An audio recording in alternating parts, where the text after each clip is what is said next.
tema de esta predicación, señales de la segunda venida de Cristo, segunda parte. Hace 8 días iniciamos con mucho entusiasmo y mucho ánimo este capítulo 24, que junto con el 25 nos hablan de un tema sumamente importante para la vida de la iglesia. Hace 8 días yo les compartía y les decía, a todo el ser humano nos inquieta el futuro. Todos somos inquietados y pensamos cómo será en 20 años la vida, y nos preocupamos y preguntamos. Bueno, los discípulos no fue la excepción. Ellos también fueron inquietados por el tema del futuro, qué iba a suceder. Y Jesús, 2 días antes de la crucifixión, tiene un momento aparte con los discípulos, según el capítulo 23. Alguien calificó y dijo que el capítulo 24 y 25 de Mateo es el discurso del olivar. Un discurso, un sermón dirigido a los discípulos. Ya no están los fariseos. Es su última aparición pública y Jesús tiene un momento con los discípulos. Debemos de recordar que Jesús vino para ser redentor, salvador y libertador, como Mesías y Rey a Israel.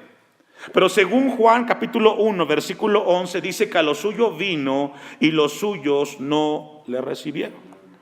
Jesús vino a ellos, pero ellos no lo recibieron. Vamos a tener un poco de introducción antes de abordar el pasaje. 33 años después de que Jesús entra a este mundo, comenzó su ministerio ofreciéndose a la gente de Israel, y Israel terminó rechazándolo. En un par de días Jesús será entregado y será crucificado. Y después de que pronunció unas palabras de juicio a la nación de Israel, en el capítulo 23, versículo 37 al 39, vamos a regresar porque es importante esa introducción. Mateo 23, 37, Jesús termina de pronunciar un juicio contra la nación, no se corta el mensaje. Ha sido un día sumamente intenso en el ministerio de Jesús. Y dice el 37, Jerusalén, Jerusalén, que matas a los profetas y apedreas a los que te son enviados. ¿Cuántas veces quise juntar a tus hijos como la gallina junta sus polluelos debajo de las alas? ¿Y qué pasó? No quisiste. Estuvo ahí 3 años y medio y nunca les interesó el mensaje del Mesías. 38, he aquí vuestra casa os es dejada como desierta, abandonada, en ruinas. Hace 8 días hacíamos un énfasis, porque es la primera vez que Jesús en el versículo 38 dice vuestra casa. Cuando fue a purificar el templo dijo, mi casa será llamada casa de oración. Pero en este capítulo 23 él dice vuestra casa. ¿Por qué? Porque la presencia de Dios había dejado a su nación. Ya no estaba. Se quedaron los religiosos. Porque os digo, dice el 39, que desde ahora no me veréis hasta que digáis bendito el que viene en el nombre del Señor. Es el último discurso de Jesús, donde pronuncia un juicio en contra de la nación. Lucas capítulo 19 versículo 11, le invito a buscarlo. Los discípulos de Jesús, cuando ellos entraron a Jerusalén, ellos pensaron, cuando vieron que le dieron una recepción sumamente importante, la gente exaltando, diciéndole bendito el que viene en el nombre del Señor, y ponían palmas en el suelo, los mantos. Pensaban los discípulos que en ese momento el reino de Jesús se establecería en esta tierra. Pero Lucas capítulo 19 versículo 11 corrige esto y dice, oyendo ellos estas cosas, prosiguió Jesús y dijo una parábola por cuanto estaba cerca de Jerusalén, y ellos pensaban, los discípulos pensaban que el reino de Dios se manifestaría inmediatamente. Cuando Jesús les hace referencia a esta parábola en Lucas, a sus mentes dijo, será el momento en el cual veremos todo lo que él ha dicho. Por eso Lucas dice, ellos pensaban que el reino de Dios se manifestaría inmediatamente. Cuando llegamos al capítulo 24, Jesús tiene un momento con sus discípulos. Vamos a Mateo 24, 1. Cuando Jesús salió del templo, después de que confrontó a los religiosos, fariseos y escribas y los calificó de hipócritas, Jesús dice que salió del templo en ese momento y se acercaron sus discípulos para mostrarle los edificios del templo. Vemos un momento íntimo de Jesús con sus discípulos, versículo 2. Respondiendo él les dijo: ¿veis todo esto? De cierto os digo que no quedará aquí piedra sobre piedra que no sea derribada.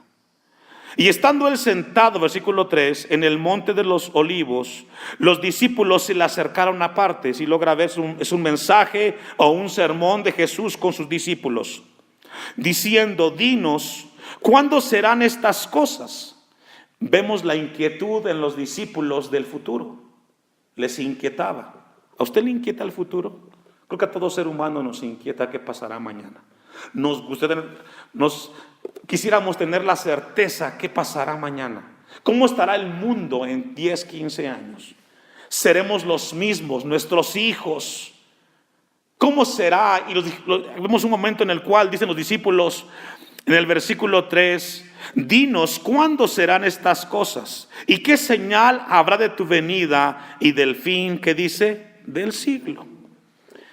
En el Antiguo Testamento, hermanos, todos los profetas profetizaron en la venida del Mesías.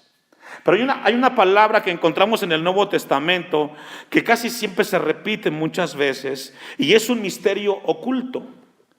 El misterio que le faltó a los profetas del Antiguo Testamento mencionar, porque no fue revelado a ellos aún, era que en la segunda venida de Jesús o del Mesías sería después de un tiempo, no sería inmediatamente.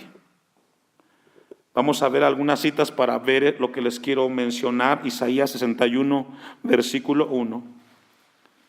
La Biblia establece que el Mesías vendría para liberar a su pueblo, restaurar a la nación, pero después él tendría una segunda venida en la cual vendría a reinar. Dice Isaías 61:1: el Espíritu de Jehová, el Señor, está sobre mí, porque me ungió Jehová, me ha enviado a predicar buenas nuevas a los abatidos, a vendar los quebrantados de corazón, a publicar libertad a los cautivos y a los presos apertura de la cárcel.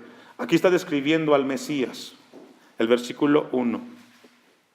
El 2, a proclamar el año de la buena voluntad de Jehová y el día de venganza del Dios nuestro, a consolar a todos los enlutados.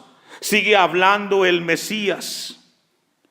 El 3, a ordenar que a los afligidos de Sión se les dé gloria en lugar de ceniza, óleo de gozo en lugar de luto, manto de alegría en lugar del espíritu angustiado, y serán llamados árboles de justicia, plantío de Jehová para gloria suya. Pero a partir del versículo 4, si usted lee todo el capítulo de Isaías 61, lo que encontramos es juicio.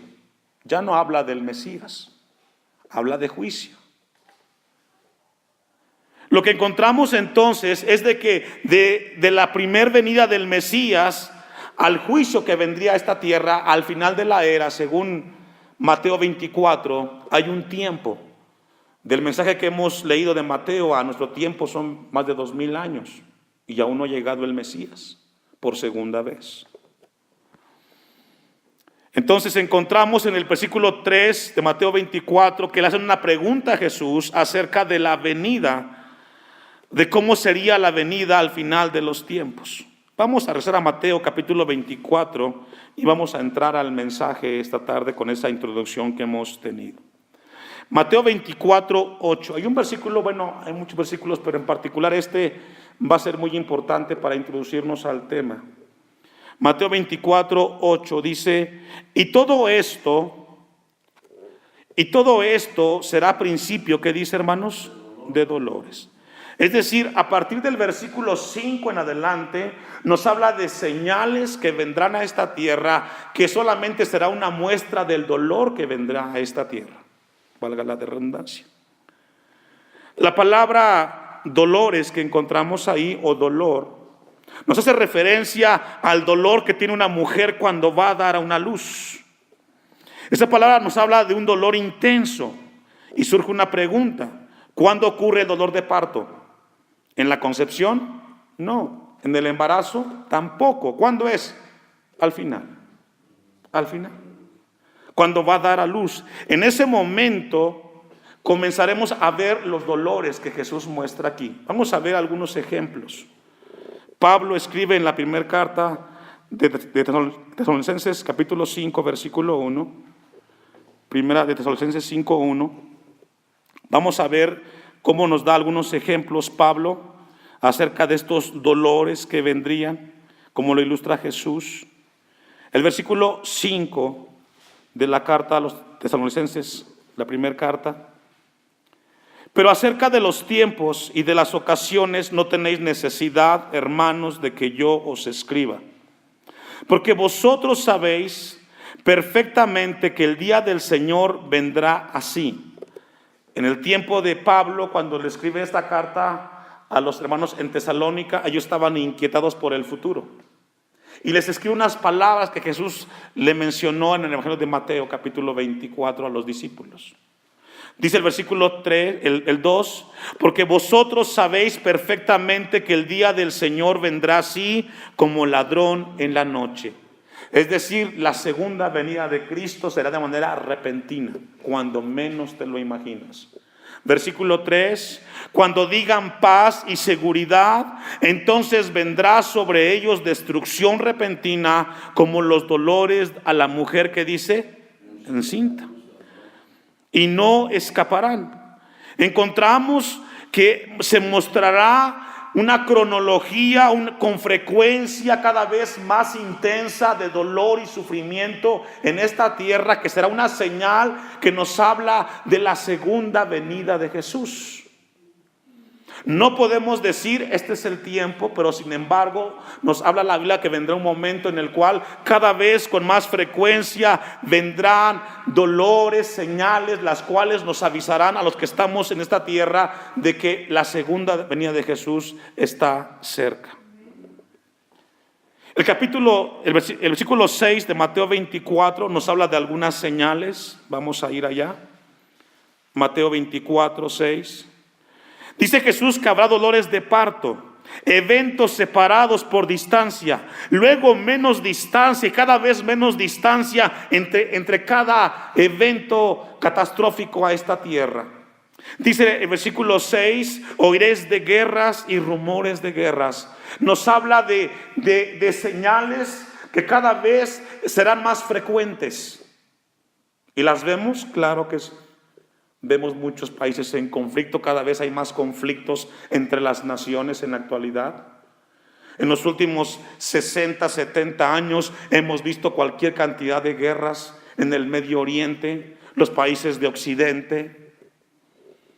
Oiréis de guerras, rumores de guerra. Mirad que no os turbéis, porque es necesario que todo esto acontezca. Pero vea al final del texto, pero aún que dice, no es el fin. Sí, son señales, pero aún no es el fin. Adelante, versículo 13 del capítulo 24. Mas el que perseverare hasta el fin, que dice, será salvo. Es decir, las personas que atraviesen estos eventos, que pasan dolores de parto y aguantan hasta el final, ellos serán la generación que verá la segunda venida de Cristo. Dice el 14, y será predicado este evangelio del reino a todo el mundo, en todo el mundo, para testimonio a todas las naciones. Y entonces, ¿qué dice? Vendrá el fin.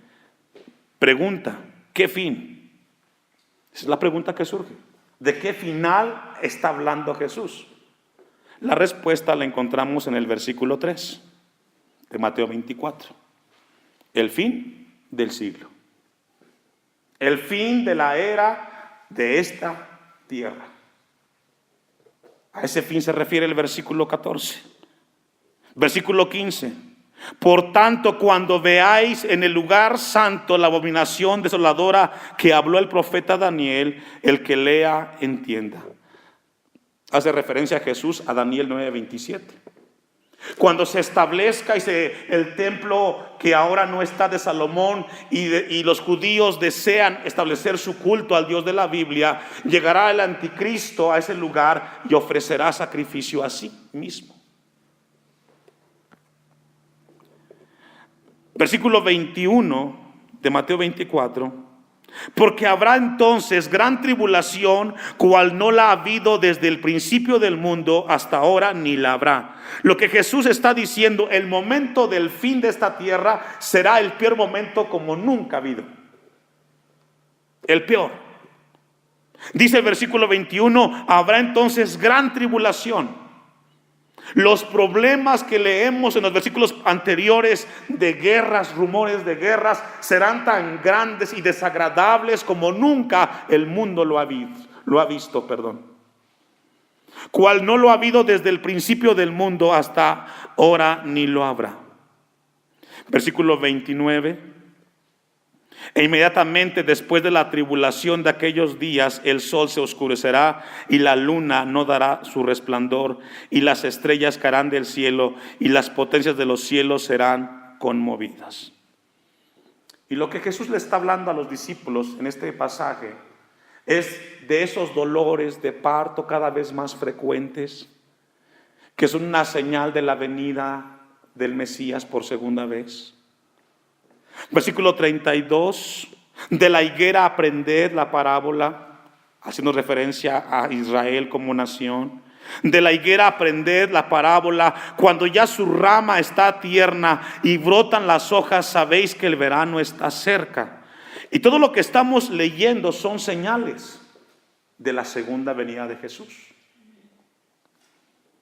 Ahora, dice el versículo 32, sabéis que el verano está cerca. Así también vosotros, cuando veáis todas estas cosas, conoced que está cerca. Pregunta, ¿qué está cerca? Lo que dice el versículo 3, el final del siglo, el final de la era.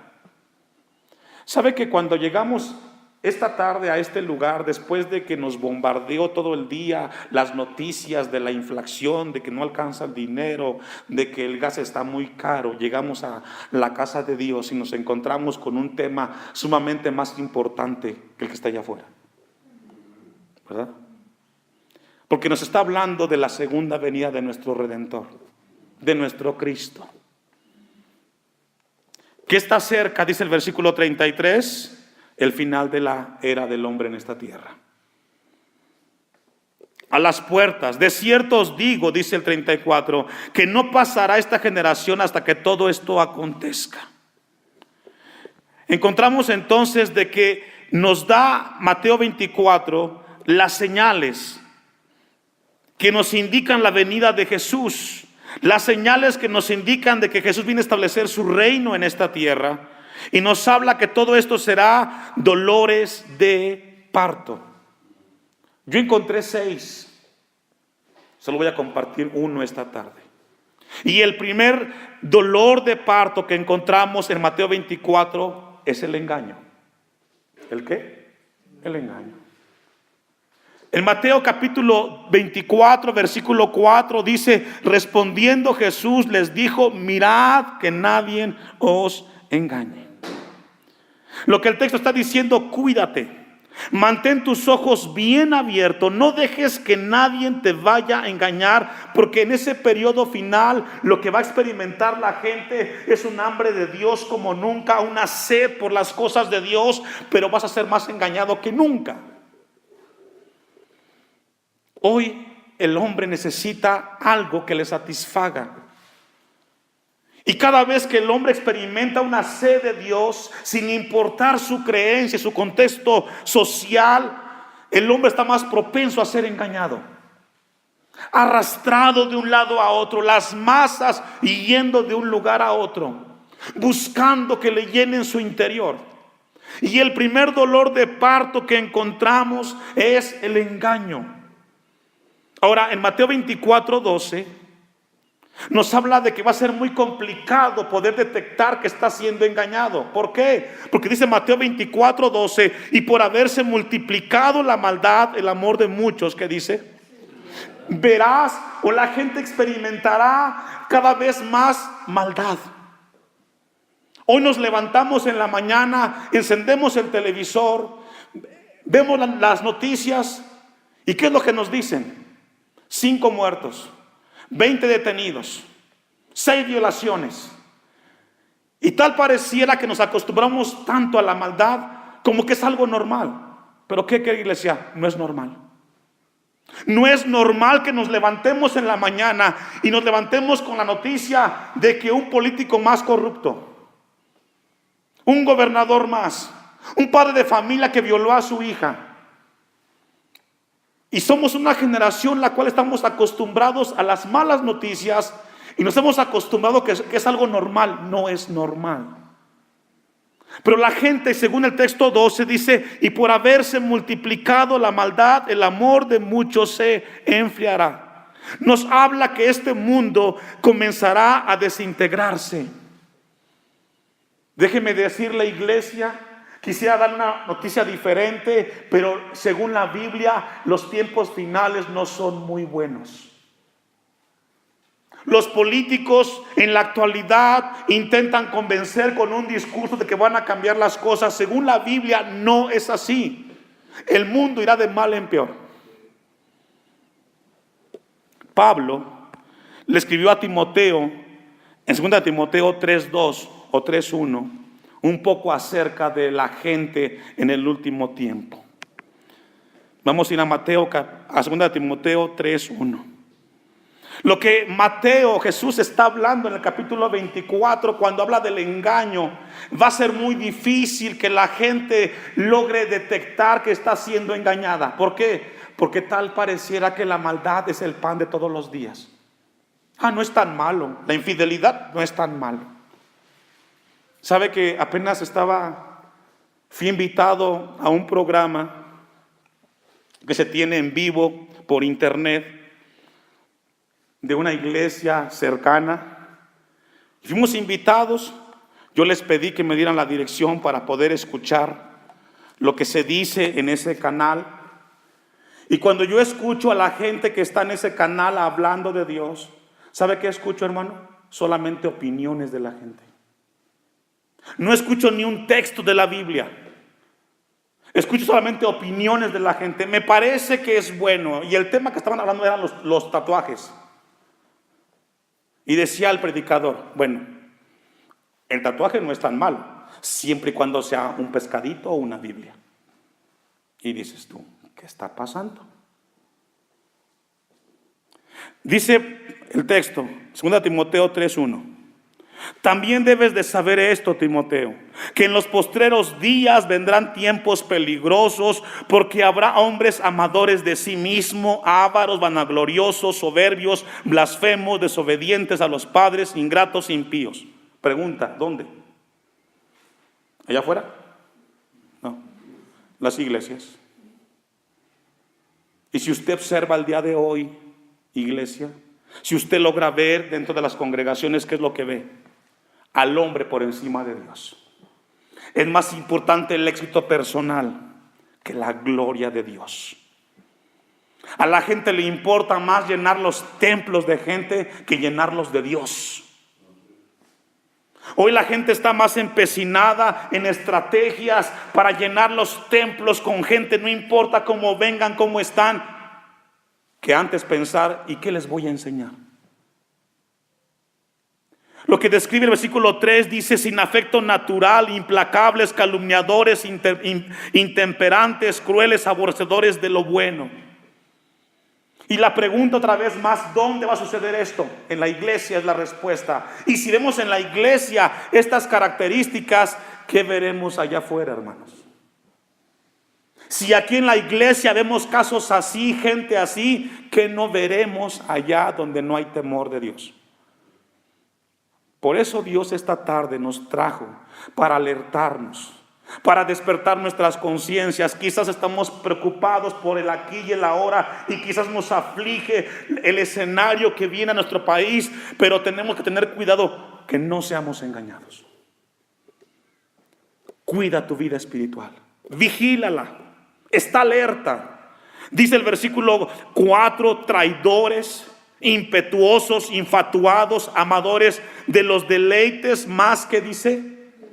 Y esto es triste, porque no está hablando de la gente allá afuera, habla de la gente que conoce, entre comillas, a Dios,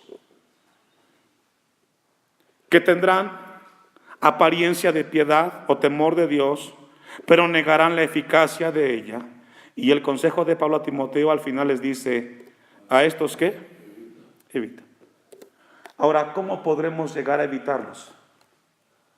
Si vemos cada vez más noticias de corrupción dentro de las iglesias, los mismos hermanos cada vez más faltos de integridad. Y luego nos preguntamos, ¿y entonces con quién voy a buscar, pastor? Si el último que le pedí prestado nunca me pagó. Somos llamados, recordemos el texto de Esther, a ser diferentes, un pueblo de Dios distinto. Lucas 21:8.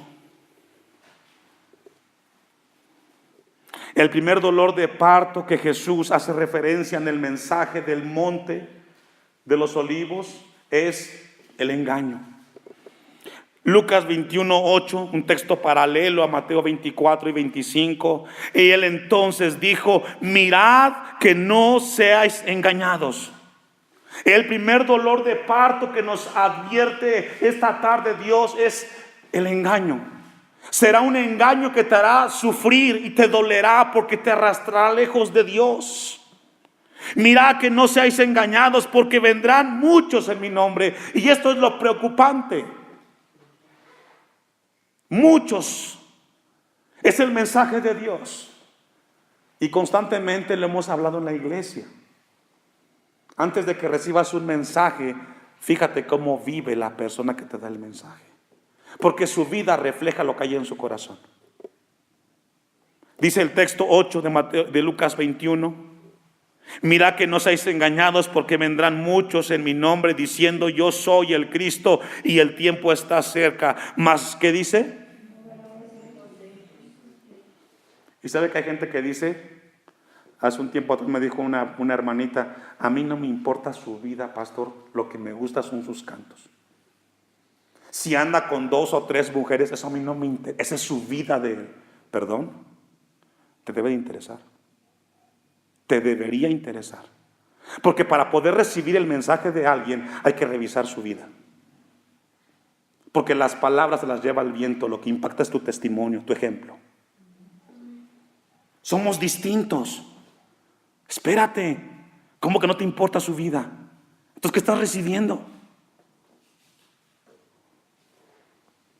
Mateo 24, 23. Entonces, dice Jesús, antes de leer el Mateo 24, 23, quiero compartirles esto, hermanos, que logré escribir cuando leí Lucas 21, 8. Como seres humanos, tenemos una inclinación de manera natural, el seguir a los líderes. Vemos a alguien que predica y nuestra inclinación es seguirlos. Por encima de cómo son o quién son. Pero la palabra nos advierte y nos dice, no vayáis detrás de ellos. No los sigas, busca a Dios, no sigas al hombre. Mateo 24, 23, entonces, si alguno os dijere, mirad, aquí está el Cristo, o mirad, allí está, ¿qué? ¿Por qué? Porque el primer dolor de parto es el engaño. No te dejes engañar. Si a partir de esta noche tú sigues el error, ese es tu problema. Ya Dios nos habló. Tú decides. Si a partir de hoy tú decides ir detrás de los hombres, es asunto tuyo, no de Dios. Porque ya Dios nos habló.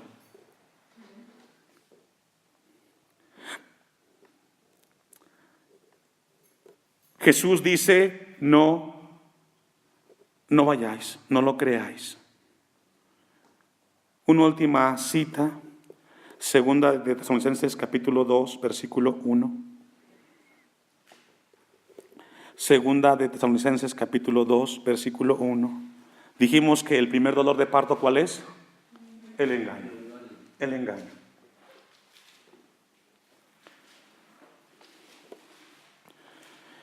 Pablo le escribe esta carta a los tesalonicenses, la segunda carta, capítulo 2, versículo 1. Pero respecto a la venida de nuestro Señor Jesucristo y nuestra reunión con Él, os rogamos, hermanos, versículo 2, que no os dejéis mover fácilmente de vuestro modo de pensar. Profundo. Si tú has creído en el Evangelio de Cristo que cambia y transforma, por muy bonito que venga otro mensaje, afiánzate en Cristo. Afiánzate en el Señor. Cada tarde en este lugar para mí es un desafío. Cada vez esfuerzo mi vida para poder predicar la palabra como está en la Biblia. Porque por encima de llenar la congregación es que la gente que está aquí se llene de la palabra de Dios. Porque como pastor he cumplido y cumpliré siempre el mensaje. Dice la palabra de Dios que no os dejéis mover fácilmente de vuestro modo de pensar, ni os conturbéis, ni por espíritu. Si logra ver espíritu, es enseñanza, minúscula es la palabra espíritu, ni por palabra, ni por carta como si fuera nuestra, en el sentido de que el día del Señor, que dice, está cerca. Está cerca, pero ¿qué? No te dejes mover de lo que has creído. 3, nadie os engañe, en ninguna manera. Porque no vendrá sin que antes venga ¿qué? Y cada vez vemos más frecuente esto en las iglesias, apostasía. La decisión deliberada de abandonar las cosas de Dios. Hoy cada vez vemos más gente de un lugar a otro, corriendo, buscando. Allá está mejor, acá está mejor. No, el mejor lugar para ti es cerca de Dios. Cuando tú vas de un lugar a otro, ¿sabes a quién estás buscando? Al hombre. Tú corres para allá y buscas un movimiento. Buscas una comodidad. No estás buscando a Dios, estás buscando al hombre. Hasta que sin que antes venga la apostasía. Es decir, dentro del engaño, si podemos mencionar el título o subtítulo B, es la apostasía.